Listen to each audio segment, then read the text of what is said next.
Testing, testing, testing. 1, 2, 3. You guys ready?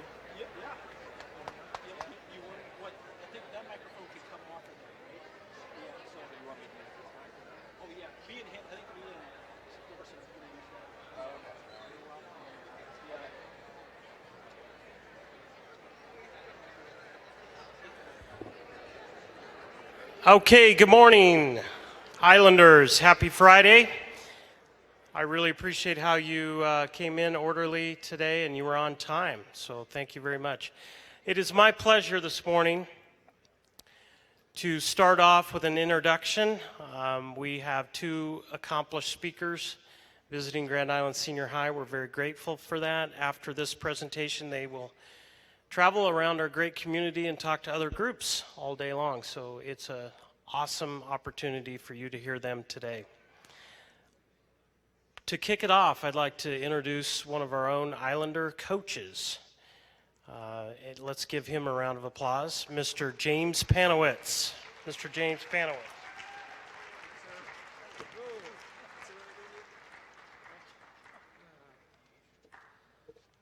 Thank you, Mr. Gilbertson. Islander Nation, we're really excited to be bringing you, as Mr. Gilbertson said, two accomplished speakers today. I hope that by the end of the day or in the next hour that the message will provide motivation, perseverance, and inspiration to you all. Our first speaker I know very well and personally, and our second speaker will do a phenomenal job. Our first speaker's name is Lars Anderson, and I've known Lars for almost 20 years, have a personal relationship with him. He graduated from the Columbia University in New York City, went on to, shortly after that, went on and became a writer for Sports Illustrated for 20 plus years. He's written 7 books, 2 of which were New York Times bestsellers. He currently is working on a book with Arizona Cardinals quarterback Bruce Arians, so that'll be coming out next year. He just released a book month of August, just a couple months ago, on the Manning family. If any of you don't know, Archie, Peyton, and Eli Manning, very successful careers in the NFL playing football. Currently, Lars lives in Birmingham, Alabama, where he writes for BleachersReport.com. I believe he's going to share a little bit of a story. He traveled to Rio for the Summer Olympics. I believe he wrote 14 or 15 stories in the 17 days he was there. He shared some of those stories with me, kind of behind the scenes, and some remarkable things that happened down in Rio. Lars has a 17-month-old son named Lincoln, and the significance of that is Lars is originally from Lincoln, Nebraska. And what's neat about his story is coming from the Midwest or here in central Nebraska and going to great things like writing for Sports Illustrated based out of New York City. Lars currently lives in Birmingham, Alabama, where he also teaches journalism at the University of Alabama and resides there in Birmingham, Alabama with his wife April and son Lincoln. They're currently expecting twins. So his life is going to be pretty busy here soon. So with that, I'm going to turn it over to Lars Anderson.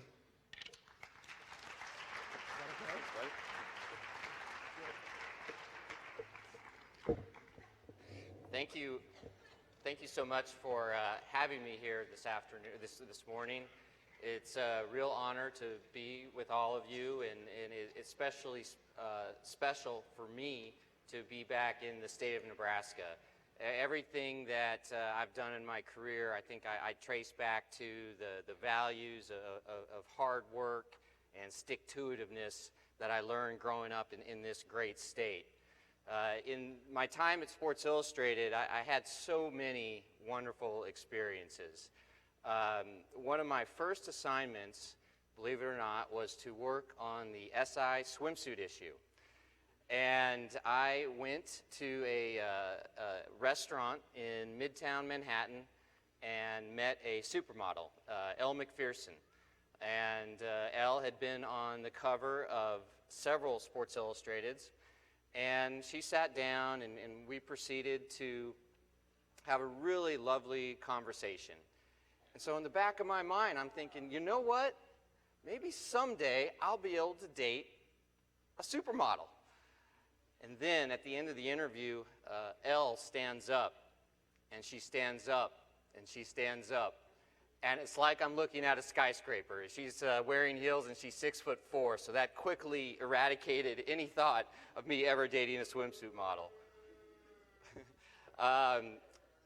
And other experiences I've had at SI have been just so terrific. I spent a night out in New York one evening just riding around in a limousine with Tony Dorsett and former Nebraska Heisman winners Mike Rozier and Johnny Rodgers. I've been able to shoot hoops with dozens of NBA players. My first cover story was on Lawrence Phillips, the former Nebraska player. And I've subsequently wrote several other stories on Lawrence. And now those stories are going to be the basis of a Showtime documentary that I'm working on with Armin Katayan at 60 Minutes that will be out in December, that really will examine Lawrence's life and sort of what went wrong, how he got steered in the wrong path. And again, that will be out in December. And another time I was able to ride in a car with Tony Stewart, NASCAR driver. And we were on Interstate 80 in Pennsylvania. And Tony's a bit of a risk taker, as any of you who follow NASCAR know. And Tony decides to start going about 120 in a rental car. And he then looks over at me, and he's got this liquid gleam of mischief in his eyes. And he's like, "Lars, you want to have some fun?" I'm like, "Yeah, sure, Tony, let's have some fun." At that moment, going 120, he just throws on the emergency brake. And he does this controlled skid where we go down an off-ramp, and he lands it, he stops just perfectly at the end. And of course, when we stop, I about lose my lunch. And he's like, "Lars, is that good? Is that good enough for you?" I was like, "Yep, Tony, I think I got my story now." And I've been able to play golf with people like Tom Osborne, who remains one of my all-time favorite people in the world. In fact, I only have one autograph that I've ever kept, and it's of Tom Osborne. And even was able to fly on Air Force Two, which carries the Vice President of the United States. Former Vice President Cheney was a big NASCAR fan, and so I rode with the Vice President down to Daytona for a race. And one thing they don't tell you, though, about riding on Air Force Two is when about 2 weeks later, I get a note in the mail, and it's from the Vice President's office. And I'm thinking, oh, this is going to be great. You know, the Vice President's going to, thank me for riding with him on Air Force Two. No. Turns out it was a bill for $5,000. They actually charge you to ride on Air Force Two, but they don't tell you that ahead of time. But look, none of these experiences could have been possible if I didn't make personal sacrifices. And that's really the message I want to hammer home to you guys this morning. Shortly after I got to Sports Illustrated, and I was only 23, I got called into the big boss's office.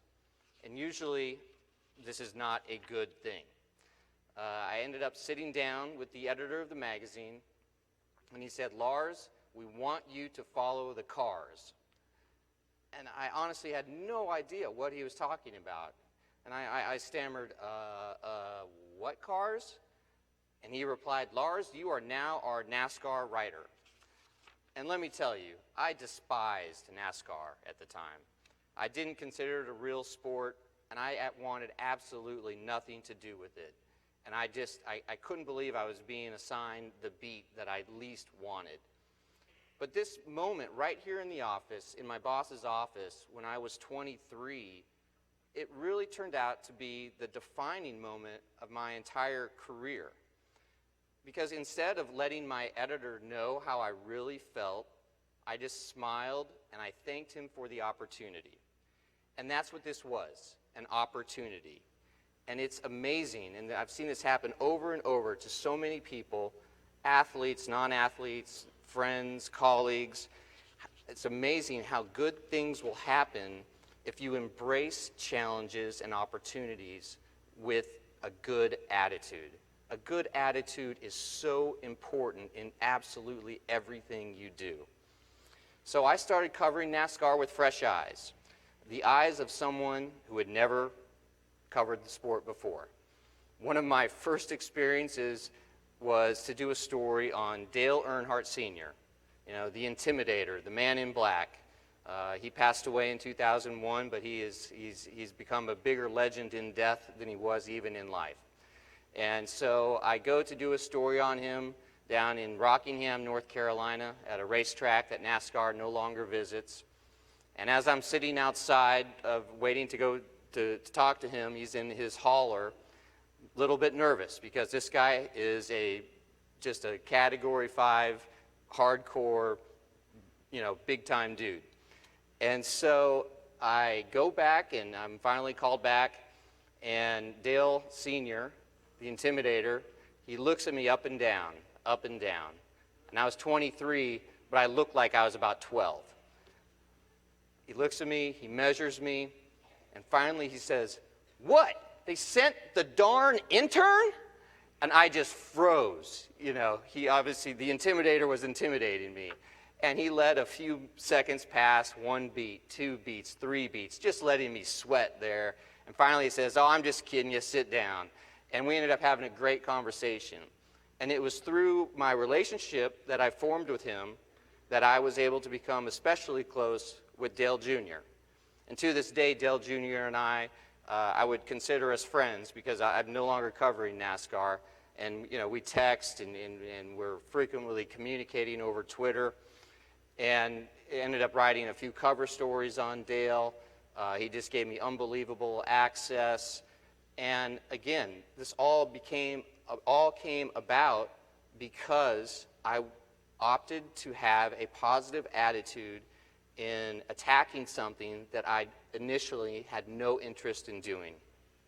I worked my tail off. I wrote cover stories on NASCAR. Eventually, after 2 years, I was promoted to staff writer. 3 years after that, I was bumped up to senior writer at Sports Illustrated, which in the world of sports journalism is sort of the pinnacle of the profession. And again, it all happened because I originally did something I completely did not want to do. And I was reminded of the importance of having a positive attitude when I recently went down to Rio to cover the Olympics for Bleacher Report. My journey to Rio did not start well, not at all. The entire 10-hour plane ride down to Rio, the man sitting behind me fell asleep and started kicking the back of my seat like he was a 3-year-old. So I turned around and saw that this man happened to be Carl Lewis, who is one of the all-time Olympic legends. He won multiple gold medals in the '84 Olympics and is still considered one of the all-time great Olympians. So now I'm on the plane, I'm just desperate to get some sleep, and I'm thinking to myself, what's the etiquette here? Do I wake up Carl Lewis and tell him he's got the Jimmy legs, or do I just let the legend sleep? Well, I let him sleep, and I joked about with him this after we're getting off the plane, and we had a good chuckle about it. So I get to Rio, sleep deprived, and get to the airport. The airport is absolute chaos. Nobody speaks English, and I'd taken 8 years of Spanish. Unfortunately, they don't speak Spanish in Brazil. They speak Portuguese, and your Spanish doesn't really translate to Portuguese, so it was just a dizzying experience.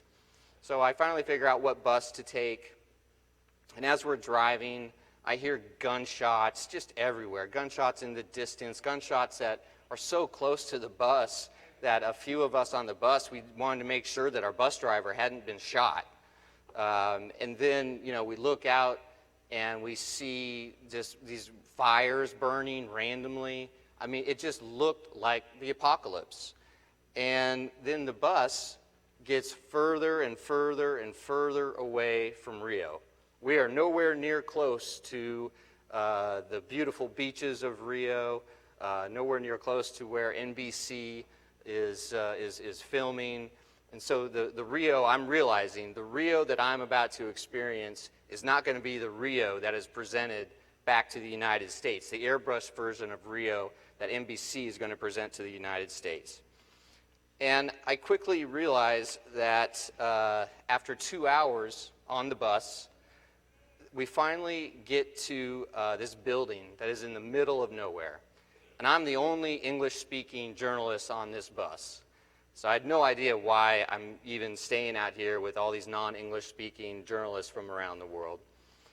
And the place we're staying, it sits next to a garbage dump. I had a beautiful view of a garbage dump with wild dogs roaming the garbage dump that just barked all throughout the night. And the smell is awful. It smells terrible. And so at this point, I'm not feeling real good about how these next 3 weeks are going to go. And I was escorted to my room, and I was told repeatedly for about 6 months leading up to this that I would have my own room, and my escort naturally doesn't speak any English.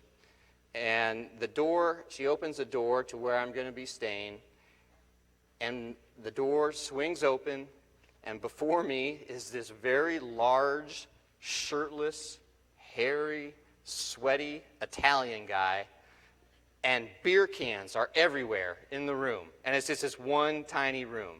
Beer cans are everywhere, and my host says, your room. I'm like, wait, the next 3 months or the next 3 weeks I'm living with this guy? And, quickly, the Italian journalist just looks up at me and says, ciao. And that was his way of saying hi. He spoke no English. I replied meekly, ciao. And we then sat my bags down, and I'm thinking, I absolutely do not want to be here. I ended up calling my editor in New York, and I was a bit upset. And I said, look, you need to fix this situation. But then, as I'm just sort of waiting to see if this gets resolved or not, I think back to my experience of being in my editor's office when I was asked to cover NASCAR. What can I control in this situation? I can only control one thing, and that's my attitude. If I had a sour attitude, it would have infected everything I had covered in Rio. So at that moment, I just had a complete, in a quiet moment of reflection, I had a complete turnaround. I said, you know what, I'm going to embrace this challenge, and I'm going to do it. And, and that's exactly what I did. I controlled it through controlling my own attitude. Yes, I was on a bus for, 4 hours a day, going from event to event. Sometimes the air conditioning worked, sometimes it didn't. The Wi-Fi usually didn't work. And in Rio, bus drivers view red lights as optional. So we were lucky that we didn't get flattened. But I truly viewed every day as an opportunity. And I encourage you guys to do the same. Every day you'll have a chance to do something to improve yourself. In Rio, I ended up covering Michael Phelps, Katie Ledecky, Usain Bolt, and I met just so many wonderful locals. The locals in Brazil couldn't have been nicer, and I ended up learning so much from them. And that's another thing. I'm mid-career now, in my 40s, and I still try to learn every day from the people I come in contact with. And I am still growing as a writer. I've written 7 books. Over 1,000 magazine stories, but I still feel like I haven't reached my peak. And I encourage you guys just to have that same attitude of wanting to grow and learn and experience and be curious every single day of your life. And also, it sounds so simple to have this feeling of curiosity, but you would be surprised. So many people in the working world absolutely do not. They're not curious. They dread the coming day. They hate getting up in the morning. They don't want to go to work. They rarely smile. That's another thing. The power of the smile can absolutely transform a conversation, an interaction you have with somebody. The simple act of smiling can be the most powerful act that you can do in your daily life. So honored to be here. Thank you again. Next up is a good buddy of mine, Don Yeager.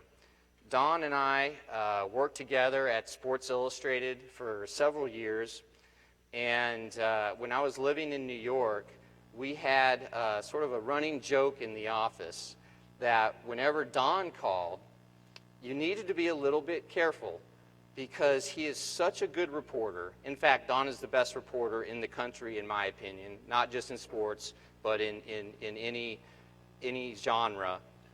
You had to be careful when Don called because within about 2 or 3 minutes, somehow, some way, you were telling him your deepest, darkest secrets. That is such a skill to possess, and Don has it tenfold. And instead of me just giving you Don's bio, we've got some friends to introduce Don Yeager.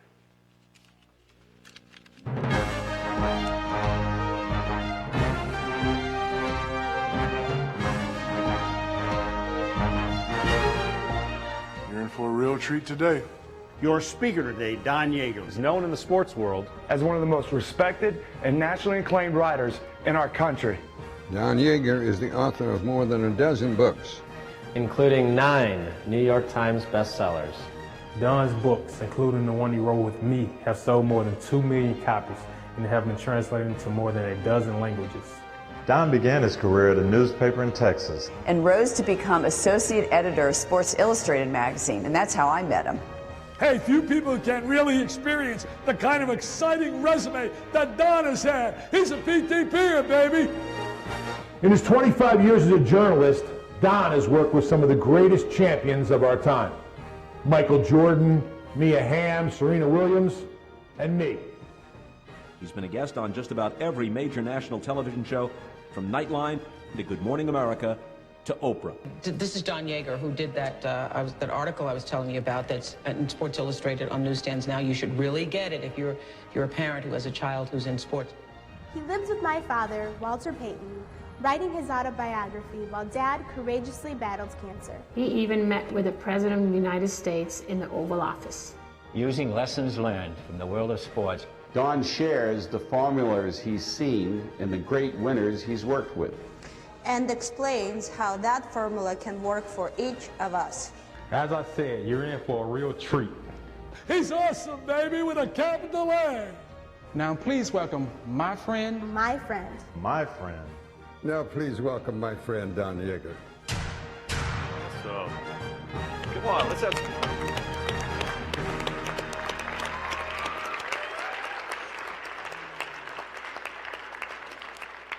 Tell me the truth, though. Lars was looking at reading that entire introduction. Could you imagine Lars as Dick Vitale? That would have been awesome. Lars, he's awesome, baby. You know, we've all been blessed over the course of our lifetimes with moments that you'll never forget. Moments that it doesn't matter where we are in our lifetime. For each and every one of us, there's a story that when you get an opportunity, someone opens a door, lets you just share a little bit about who you are. It's that moment you can't wait to offer. You get a chance, as Brittany Payton said in that introduction, to live with her father, Walter Payton. We got any football players in the room? Football players? Awesome. Good. Walter Payton, greatest of all time, right? The beast. He's unbelievable. Chicago Bears running back, the greatest running back of all time. But you get a chance to live with him, and he was my hero. I loved Walter Payton, but I got a chance to live with him for the last 10 weeks of his life while he was fighting cancer and write his autobiography. That's filled with some pretty great moments when you do that. You get an opportunity, as Annika Sorenstam said there, to sit with the President of the United States in the Oval Office. Doesn't matter your politics. You're one-on-one in the Oval Office with the President. It's a moment that's pretty tough to top. But when I get a chance, they open a door, and the Grand Island community did for me to come spend a little time with you. They give me a chance to share one story, a story I will be telling until they close my casket. It's a story that happened a couple of years ago with this guy here. Hopefully most of you recognize him, right? For those of you who might not, his name is Michael Jordan, and back in the day, he was a pretty good basketball player, right? Michael Jordan does an event every year in Las Vegas in which he invites 100 old guys, right? It's doctors, lawyers, people, an amazing collection of guys. The only thing the 100 of us have in common is that we love to play basketball. I actually love basketball so much. I live in Tallahassee, Florida. I have a full court at my house. Guys play there several nights a week. It's an awesome way to get your energy out, right? Jordan, 100 guys. Brings us to Vegas, divides us into teams of 10, and then he brings in 20 of the greatest coaches in the history of the game. We're talking about Mike Krzyzewski from Duke, right? Roy Williams from North Carolina, John Thompson from Georgetown, Jim Boeheim from Syracuse. It's 20 coaches, 19 of them already are in the Hall of Fame. And over the course of 4 days, their job is to coach us. It's a pretty lousy deal for the coaches, right? The first 2 days, though, you get up and you play basketball all day long. It's awesome. And the truth is, you sit in the club all night long, and you tell each other how great you used to be. And I don't know what it is, but the older you are, the greater you used to be, right? Every one of you probably recognizes that in some story from your parents. The older you are, the greater you used to be. So Jordan, 100 guys, and on day 3, he actually has us all standing there, and he walks in and he says, by the way, today we're going to start with something a little different. You see, today I'm going to give 20 of you the opportunity to go one-on-one with the greatest player of all time. How about being able to tap yourself on the chest, call yourself the greatest of all time, and have no one in the room argue with you? That'd be pretty awesome, right? Jordan walks through, picks 20 of us out, tells us to stand in a line. I happen to be one of the 20. As we're standing there, and we're shaking in our Nikes, which is exactly what Michael wanted, Jordan said, the rules today are very simple. In fact, they're so simple, I'm going to let my assistant explain them to you. Jordan's assistant steps up, and she says, yes, the rules today are very simple. You see, today, you're going to play a game to 1. First guy to score wins. And Michael Jordan starts with the ball. Your job, she says, is to guard Michael. She even puts it in air quotes, right? Your job is to guard Michael. If somehow Jordan doesn't score, you get the ball, Michael Jordan guards you. Jordan steps back up and says, while you're thinking about this, I want you to know that in the 9 years I've done this little competition, 5 guys have ever scored on me. And today, there won't be a 6th. As if he needed the help. Now, Michael Jordan's in your head, too, right? Well, the guy 2 in front of me, he went out to guard Michael Jordan, right? He went out to throw his elbow in Jordan's chest, but he couldn't get that high. So he has Jordan there. He's locked down on his hip, right? Just as you might. And then Jordan made that move that he was so famous for in the NBA. It's called a ball swipe. You take the ball, use the momentum of the ball to knock your defender's arm away. When your defender separates, you take off to the basket. Michael Jordan ball swipe. Our defender, he separated from Michael. When he did, he actually stepped on his own toe. He fell straight back to the ground. Michael Jordan, 1 dribble, 2 steps, thunderous dunk. Jordan pulled the ball out of the net, and he chucked it on our colleague. As he's laying there on the floor, he chucked it on the colleague and says, now you know what it's like to be pictured on a poster. Right? Michael Jordan loves to talk trash. He's the greatest trash talker I've ever been around the world of sports. In fact, I'm pretty sure that if Nike were not his major sponsor, Waste Management would be, right? This guy's that good with trash. Well, 2 guys later, came yours truly. And as I walked out there thinking through my enormously limited options, I decided the only thing I didn't want to have happen that day was I didn't want Michael to dunk on me. I didn't want him to dunk on me. So I thought, you know what, I'm going to step back. I'm going to stay between Jordan and the basket no matter what he does. Actually, Duke's coach, Mike Krzyzewski, came up later and he said, Yeager, you were so far away from him, if you'd wanted to go out and guard him, you'd have had to take a cab.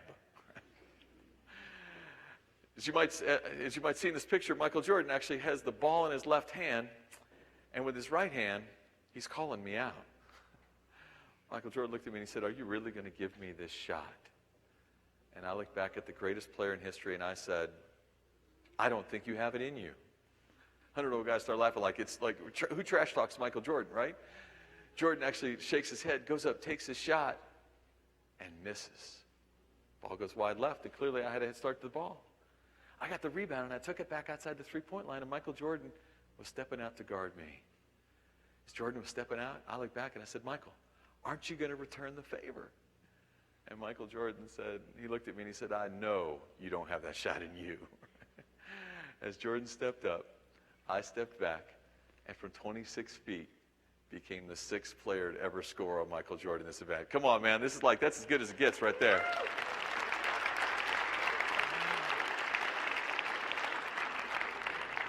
As I said, I'll be telling that story until they close my casket, right? And even on that day, I'll be trying to pry that sucker open and make sure everybody in the room knows, one moment, one shot, Michael Jordan was the second best player on the planet. So you might be asking yourself, gosh, here they gave us this guy a little time in front of us here this morning. They pulled us out of class. I know you'd really much rather be there. Why would he open with that story? Well, the first reason is because I can.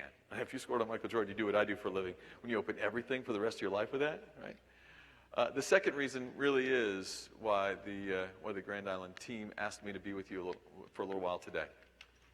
I've been blessed over the course of the last 25 years to work with some of the greatest, like Lars, to work with some of the great champions of our lifetime, some of the great winners of our generation. And over the course of that window of time, I've carved out a little piece of every interview I've done to ask them about greatness, because I'm fascinated by it. I'm fascinated by what allows some people to be really great high performers for long periods of time. Why can some people do what most can't? And over the course of that time, I kept a series of notebooks just in the answers these great winners gave me to that question. And 8 years ago, I, like Lars, took an early retirement package from Sports Illustrated. And when I did, one of the first things I did was I sat down with those notebooks to try to calculate out what answers do great winners give to that question. What allowed you to do what others couldn't? And what I found was that there were 16 answers. 16 answers that come up most frequently, and they're on a bookmark, and I'm actually going to give you a text-in number here in a few minutes here where you could get a copy of this. I'd love for you to have it. But these are the 16 answers that come up most often when these great winners get into this conversation. But number one on this list, it was fascinating to me. It did not matter if the conversation was with the great Tom Osborne, or whether it was with Roger Federer, whether it was Annika Sorenstam or Serena Williams. It did not matter what generation, what race, what gender, what sport. How often the number one answer that comes up is that the truly great learned to be extraordinary when they learned to hate losing more than they love winning. They expect if you want to be great, you have to expect success. You have to walk into it feeling successful, and failure has to leave a mark. I don't know how good the resolution is for some of you there, but if you could take a look at this picture, ignore the goofy white guy on the right-hand side. He had just scored on Michael Jordan. If you can get a glimpse of Jordan's face, you might have a sense of what Michael had to say to me in that moment and over the next 2 days. Michael had a lot to say. Unfortunately, not much of it I can repeat in this room. He was aggressive. He was occasionally foul. He kept coming back to this idea of a rematch. To which I said, dude, you had your shot. Michael Jordan giving it to me, right? This event's 4 days long. He does it every year. It's actually a charity event. He does it for the Make-A-Wish Foundation. And I'm on the national board of Make-A-Wish. It's my charity. I love what they get to do for children, and I think it's really, really powerful that he, over the course of 4 days, raises $1.5 million for the charity. It's pretty incredible. At the end of the event, he hosts a reception, ballroom, chandeliers, all the players come. You got your spouse, your significant with you. All the coaches are there. And if you're one of the players, you come to that last night with a couple of goals in mind. First, you want to make your way to Jordan's company to thank him for the invitation. Just the opportunity to be there is pretty cool. And then you want to hope you get invited back. My wife and I are there. We're making our way around the room. We end up about 25 feet from Jordan.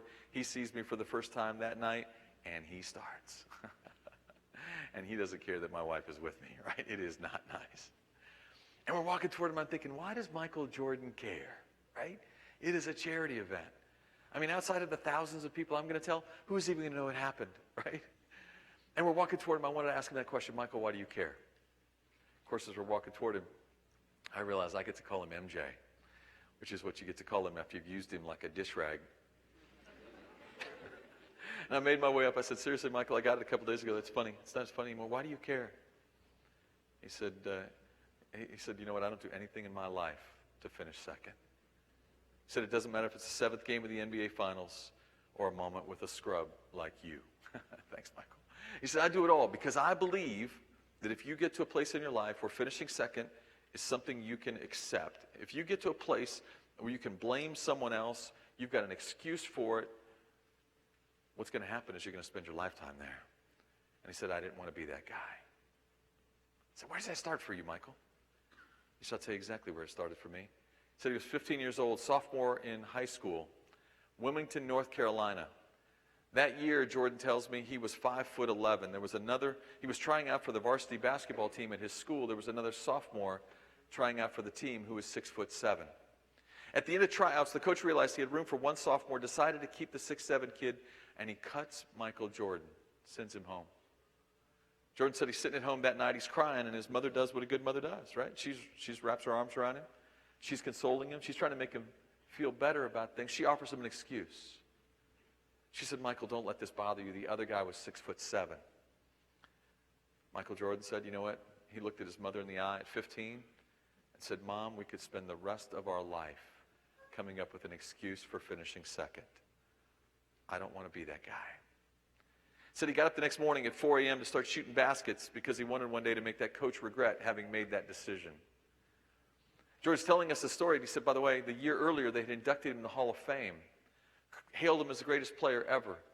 He said when they did that, they gave him 300 tickets, told him about anybody he wanted, former teammates, family members, friends.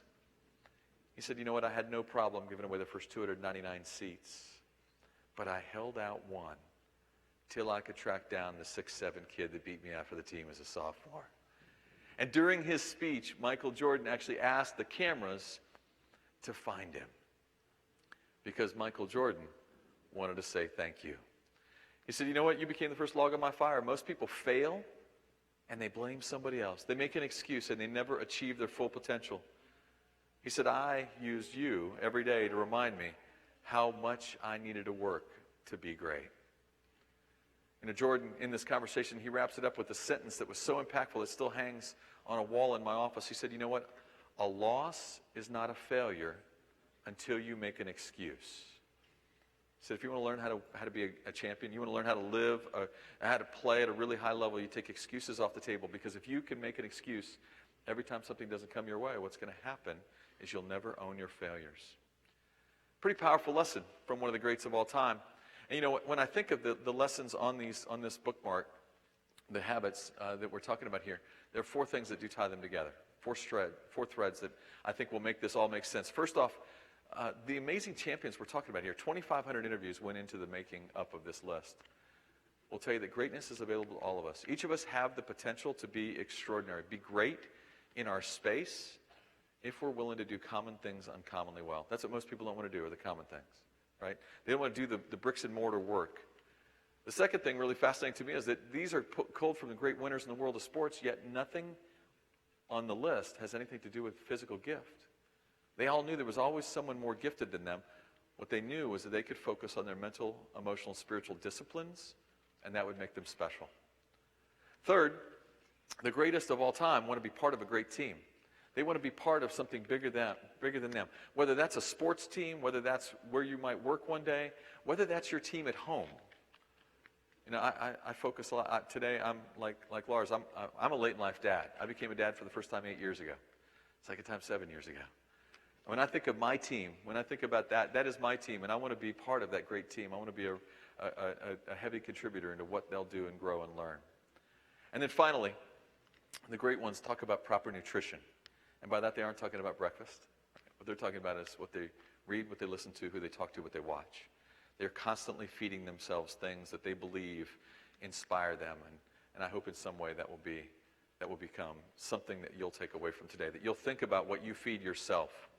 You know, I mentioned earlier that if you want this, if you want the bookmark, I'll be glad to text it to you. If you want to scribble down, if you have the ability to scribble down that phone number, 850-760-0221, and send me a name and email address, I'll email you this bookmark, and you can actually have the lessons from these high performers in a way that might be of value to you. So Michael Jordan still today is considered among the most famous athletic faces on the planet. All the Q ratings out there say there's nowhere he can go that someone wouldn't recognize him. But I'm here to tell you that some of the greatest I've had a chance to work with are people, if they sat in the back of this room and they didn't wear a jersey or a helmet, most of you would be hard-pressed to tell me who they were. This guy's a classic example. His name is Warrick Dunn. And 6 years ago in an NFL football game, Warrick Dunn took a handoff, and he dove into the line of scrimmage And when he came out the other side, Warwick Dunn had become only the 22nd player in the history of the National Football League to have carried the football for 10,000 yards. Think about that. That's 5.6 miles of running, getting knocked to your knees every 9 feet and having to get up and do it again. 10,000 yards. That number's even more amazing if you know this one. Warwick Dunn is 5'8" and weighs 178 pounds. By more than 20 pounds, smallest player in history to achieve the 10,000 yard mark. Awesome as all that is, his life story is even better than that. See, Warwick was born in Baton Rouge, Louisiana, born to a police officer named Betty Smothers. He was the oldest of her 6 children.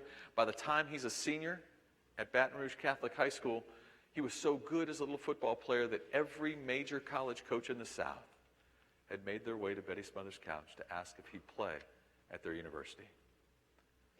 Christmas Day, senior season, games are behind him. Warwick and his mom got up. They gave out gifts to the 5 younger brothers and sisters in the morning. And in the afternoon, they sat down to look at the last 3 scholarships he was considering. And on that day, they made the decision that he would go play for Bobby Bowden at Florida State University. They actually called Coach Bowden that afternoon on his phone, and to this day, Bobby Bowden still refers to it as the greatest Christmas gift he was ever given. 2 weeks and 2 days later, Warwick's cell phone rang. It was the Baton Rouge police calling to tell him that his mother had been shot and killed in a robbery at a bank.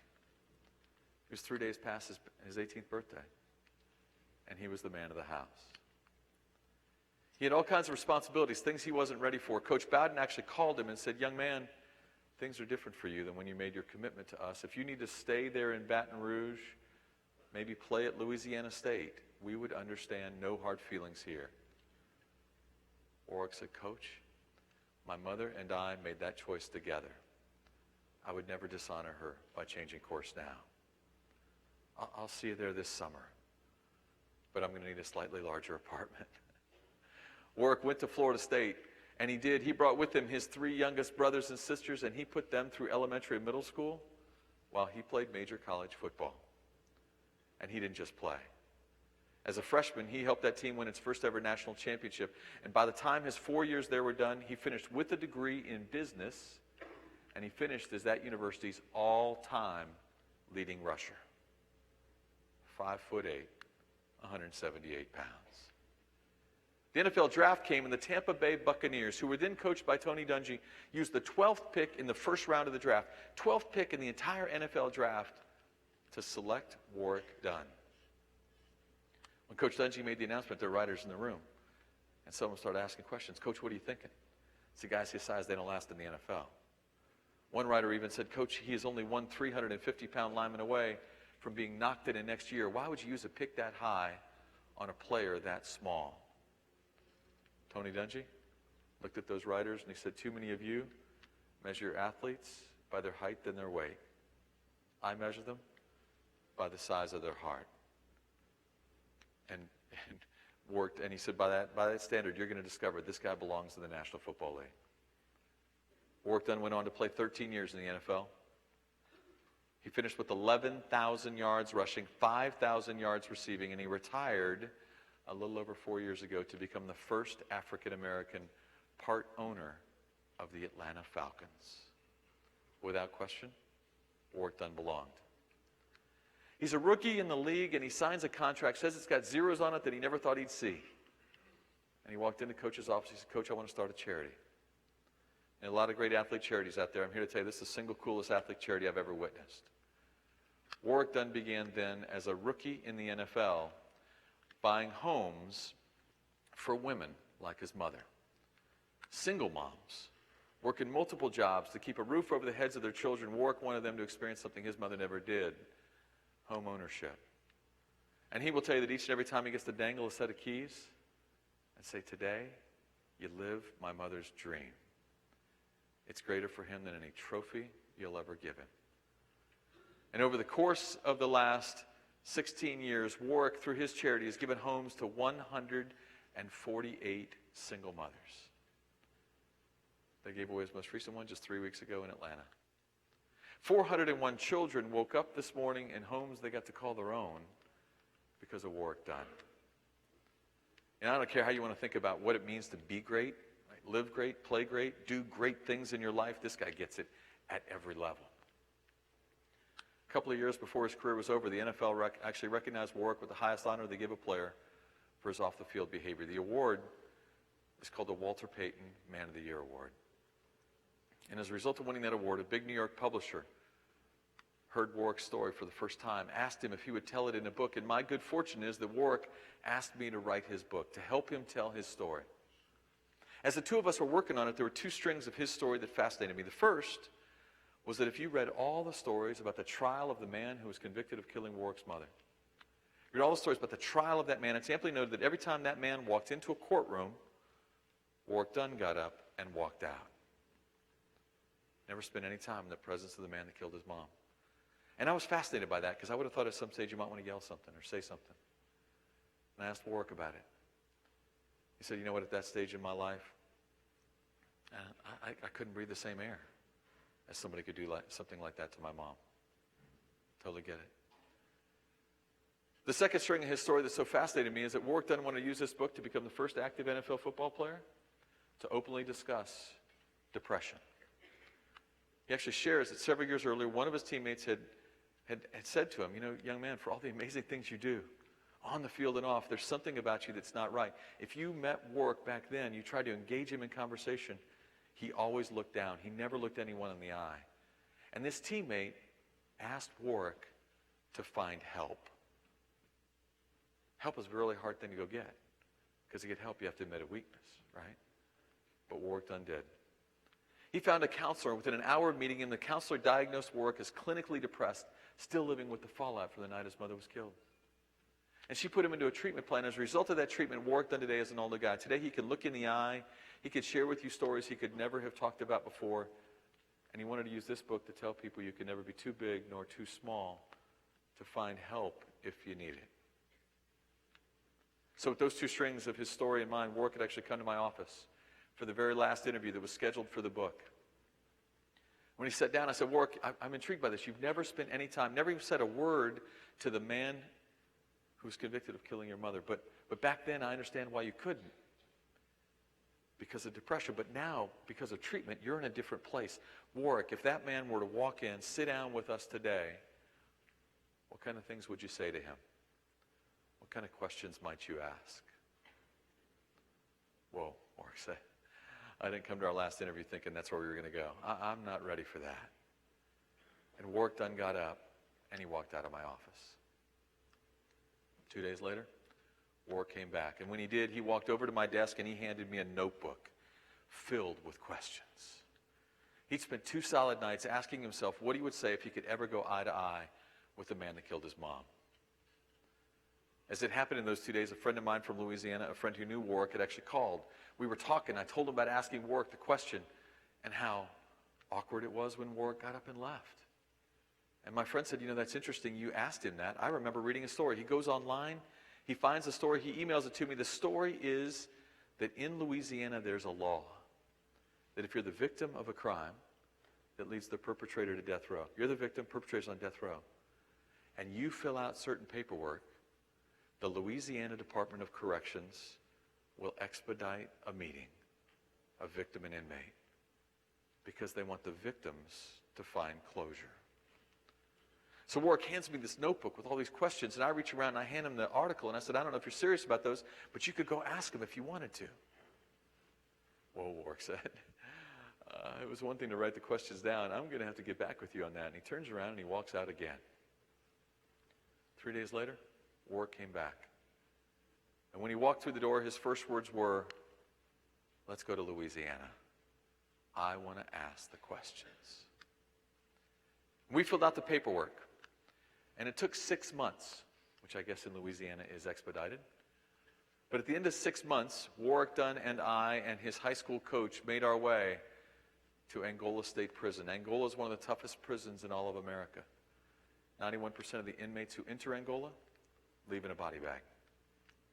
They either die on that prison's death row or their sentences are so long they'll die behind bars. As we made our way back to the death row complex, the warden actually came out and he gave Warwick a big hug. He said, young man, I can't believe you're here. We haven't had a meeting like this in years. He said, but I have to tell you something. If you came here today seeking closure, you need to know that the inmate is in a cell we've got set up for him back there, but the inmate has his lawyers with him. And Warwick, even though he confessed to killing your mother many years ago, last night they filed an appeal to the United States Supreme Court in which he now claims he wasn't even there the night it happened. Warwick, if you're going back there looking for closure, you're probably not going to get what you came for. Warwick Dunn looked at that warden, and he said, sir, I didn't come here today for him. I came here today for me. And I should have known right then it was going to be one of the most amazing days you'd ever get a chance to spend. We made our way back to the cell they had set up for us. They had a table in the cell. The inmate was sitting back toward the corner. He had one lawyer on either side. Warwick Dunn sat down opposite the inmate. His high school coach sat to his right. I sat to his left. And we were barely in our seats when the inmate started this whole new story about where he really was that night and why it took him all these years to suddenly remember it. And he's going on and on and on. And finally, after nearly 30 minutes, Warwick then closed his notebook and held up his hand.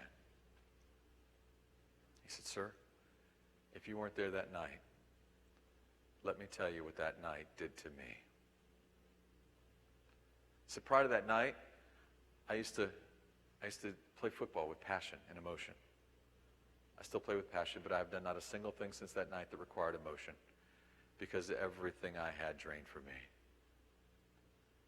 He said, prior to that night, I used to have dreams about being a father. I wanted to be a father like I never had. I used to dream about being a husband, a good husband like my mother never had. Sir, you should know, I have spent the last 4 years in counseling.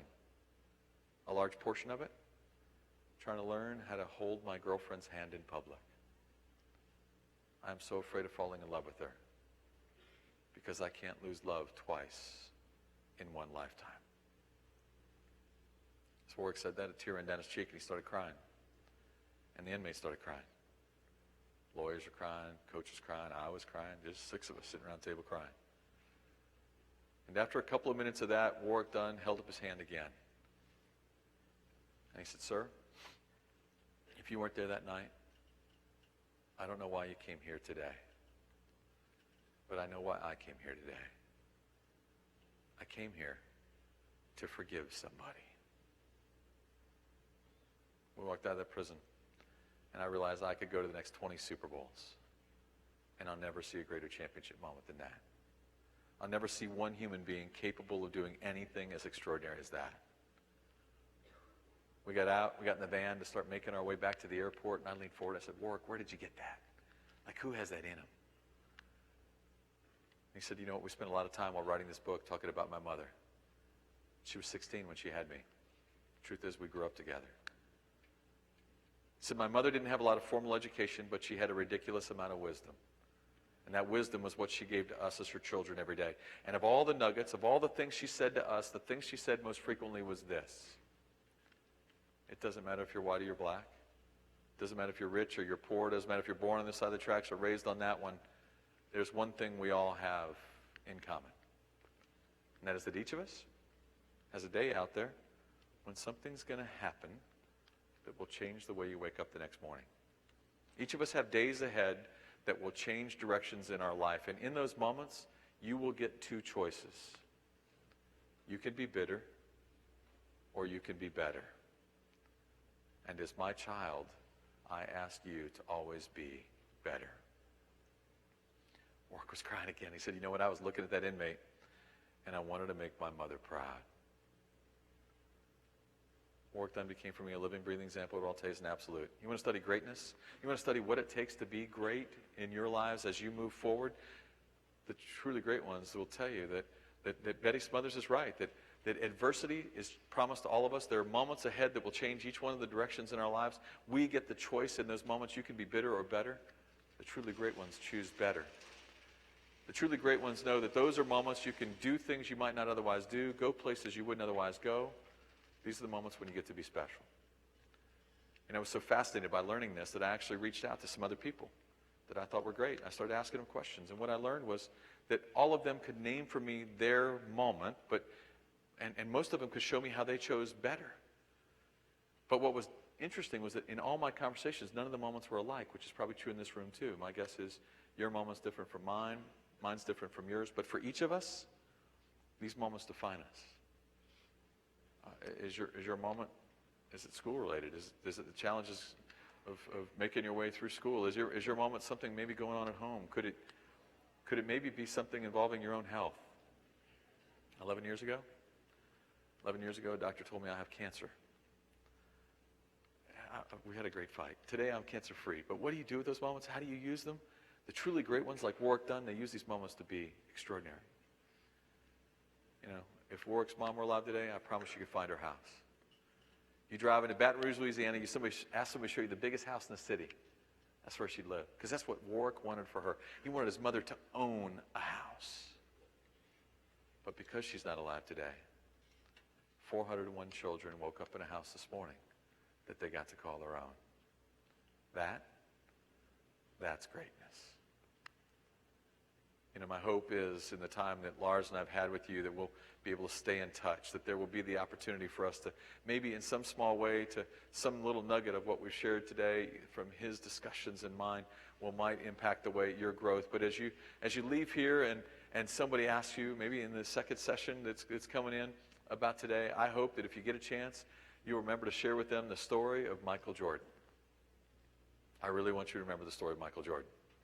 That's a joke. Like, you know, I score. Anyway, but what I really want you to remember is the lesson of Michael Jordan, right? A loss is not a failure until you make an excuse.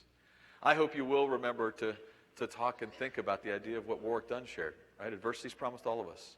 We get to make those moments bitter or better, and it's our job to choose better. But I'm pretty darn sure you're going to remember you guys spent 30 minutes today with a guy who scored on Michael Jordan. Thank you all very, very much.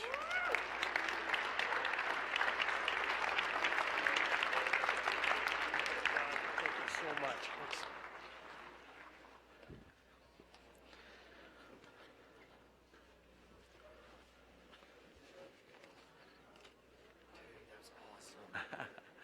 They're a hard audience, man. I know, I was up there too. Kids are like, kids. Yeah, you know, there's.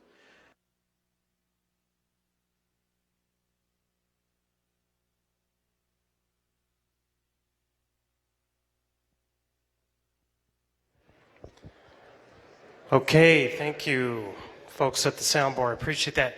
Let's give Don Yeager one more round of applause. Thank you, Don. And Lars Anderson, thank you. At this time, we're going to have the Loge dismiss first, so everybody in the Loge stand up and exit to my right, your left. Everyone in the front, stay seated. Thank you.